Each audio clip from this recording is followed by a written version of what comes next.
Welcome back to Fitness Empowerment by Danye. I have an exciting full workout focused on biceps and triceps for you all today. Post-workout, I am going to have a quick discussion on carbohydrates, specifically sugar, as that has been a requested recent topic. If you have any other topics of discussion you would like me to cover, please put them in the comment section below. And while I've got your attention, make sure you give the video a thumbs up and click that subscribe button so you don't miss out on your weekly empowerment tips, tricks, and hacks. Okay, diving into this workout, I started off with a straight bar seated bicep curl. I thought this exercise was strange the first time my coach had me try it because my mindset is that I needed to have a full extension of my muscle during this movement, and I naturally could not do that while seated.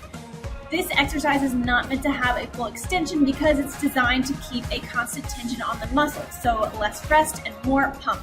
The second exercise I did was also a bicep exercise, very similar to the first, but this time with an easy bar, or the bar that looks like it has waves in it. Again, you keep constant tension on the muscle by touching your thigh, not bouncing, but touching, and continuing into the contraction part of the movement. By using the easy bar instead of the straight bar, you hold the bar at a slightly different angle and therefore work out your biceps from a slightly different angle. Exercise 3 was another biceps exercise, but I moved from the barbell free weight section of the gym to the cable machine for the straight bar cable bicep curl. There are a ton of different extensions you can use for the cable machine bicep curl. I chose to use the straight bar, but use whatever you have available, easy bar, rope, etc.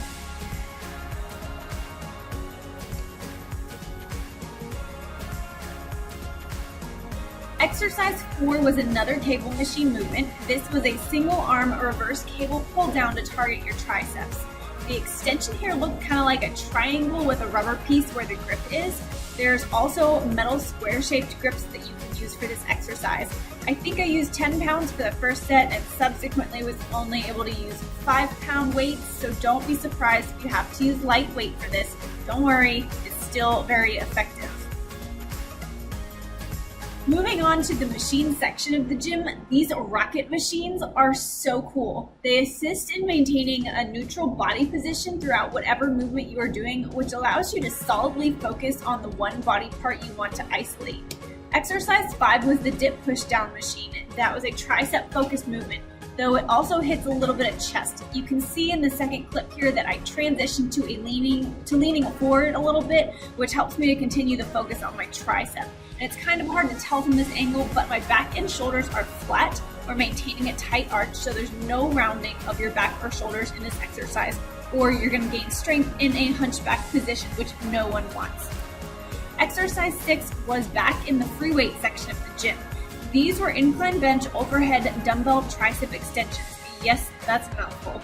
These are similar to skull crushers, and I actually prefer to do these with an easy bar instead of dumbbells, but it is a challenge to do the exercises that you don't like, so I did them.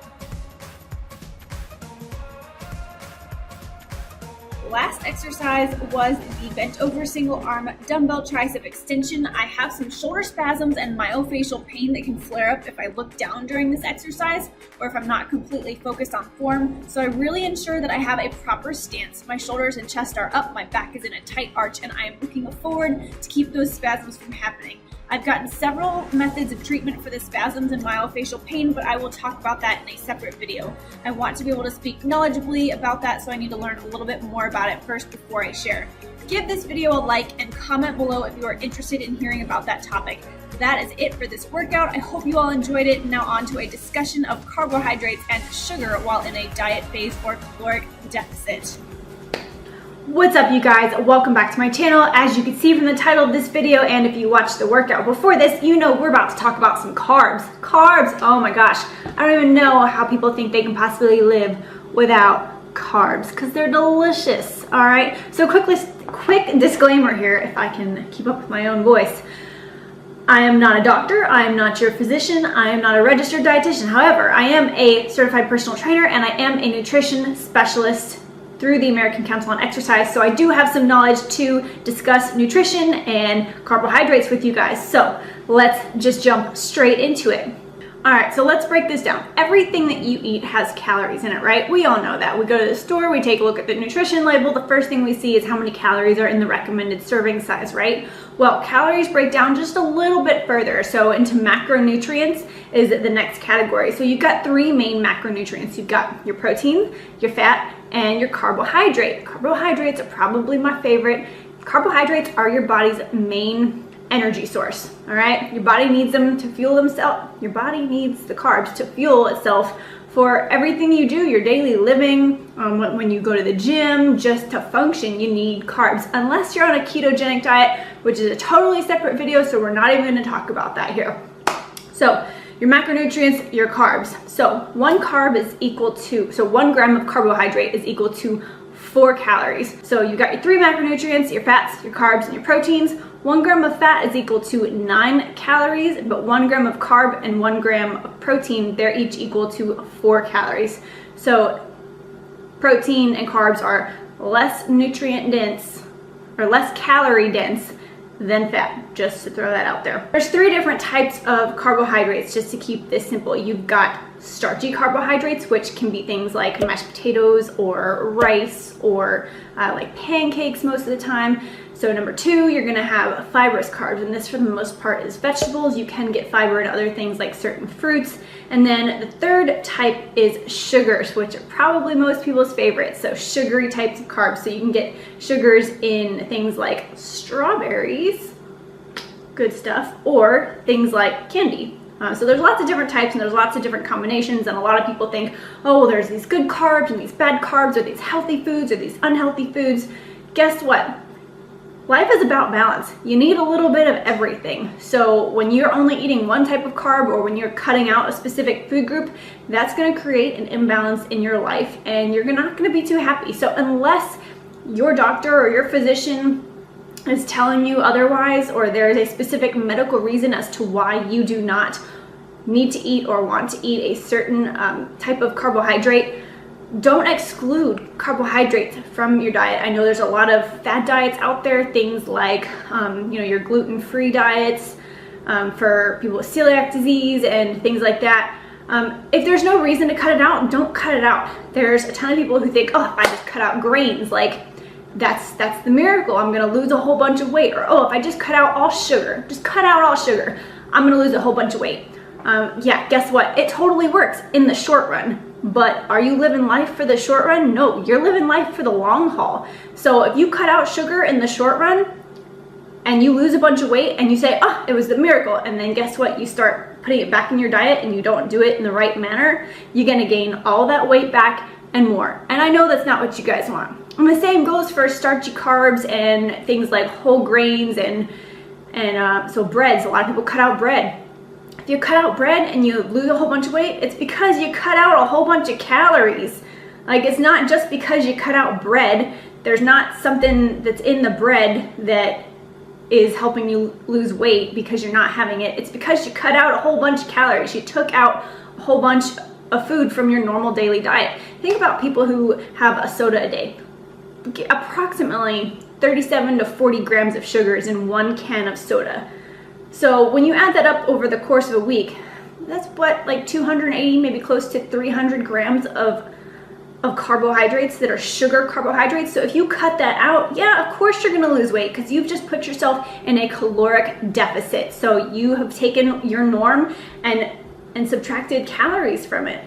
I mean, that's a whole lot of food to just take out. So if you take that out for a month, yeah, of course you're gonna lose weight. Maybe you take it out for 3 months, yeah, you're gonna lose weight, but you're also missing out on a whole bunch of micronutrients and vitamins and minerals that could be in those grains or in those fruits. Maybe not so much if you cut out all like candied sugar. You're not really getting a whole lot of vitamins and minerals from that. But even that, from time to time, it's okay to have those things in a balance.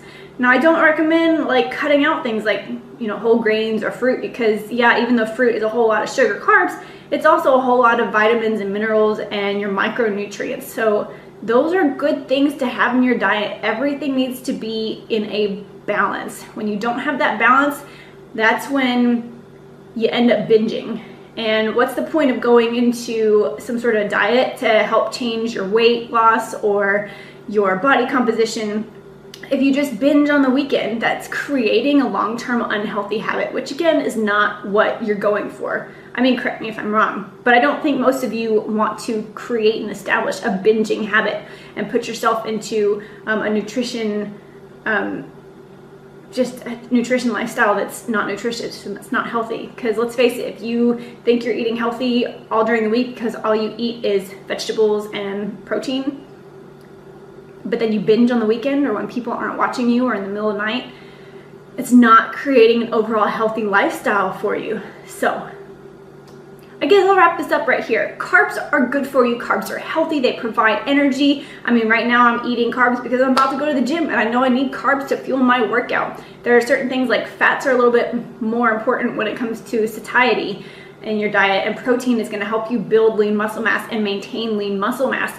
But those carbs, oh man, if I don't have carbs to fuel a workout, I'm drained. I have no energy. It's terrible.